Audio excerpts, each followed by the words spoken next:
പണ്ട് ഞങ്ങൾ രാവിലെ തൊട്ട് അല്ലെങ്കിൽ വൈകുന്നേരം വരെ ഇവിടെ ആയിരുന്നു, ഈ ഗ്രൗണ്ടിലായിരുന്നു.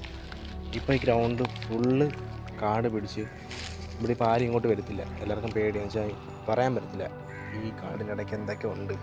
സ്നേക്സ് കാണും, പാമ്പൊക്കെ കാണും. അതുകൊണ്ട് പിള്ളേരാരും കളിക്കാൻ വരത്തില്ല. ക്രിക്കറ്റ് കളിച്ചുകൊണ്ടിരുന്ന ഗ്രൗണ്ടാണ്.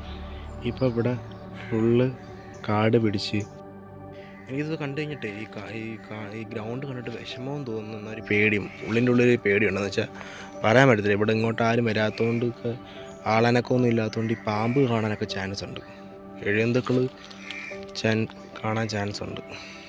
അതുകൊണ്ട് എനിക്ക് ചെറിയൊരു ഉള്ളിൻ്റെ ഉള്ളിലൊരു പേടിയുണ്ട്. നിങ്ങളൊരു സാധനം കണ്ടോ, ഒരു തേനീച്ചക്കൂടുണ്ട്.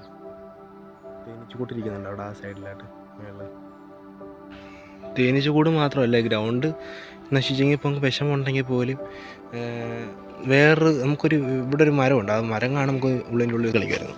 പക്ഷേ കാണുമ്പോൾ ചെറിയ റിസ്ക് ഉണ്ടെങ്കിലും വളരെ ഈസി ആയിട്ടുള്ള സാധനം. ഇപ്പം ഇതിൻ്റെ അകത്ത് കയറാൻ പറ്റുന്നില്ല. മൊത്തവും ഇവിടെ ഇപ്പോൾ ആരും വരാത്തതുകൊണ്ടേ ഫുള്ള് വള്ളികളും പിടിച്ച് മൊത്തം അലങ്കോലമായിട്ട് കിടക്കുക. അപ്പം പണ്ട് ഞങ്ങൾ ഇതിൻ്റെ മേളിലായിരുന്നു ഓടിക്കളിക്കുന്നത്. കിടിലമായിരുന്നു. വെള്ളത്തിൽ വീണ് കഴിഞ്ഞാൽ ഔട്ടാവും.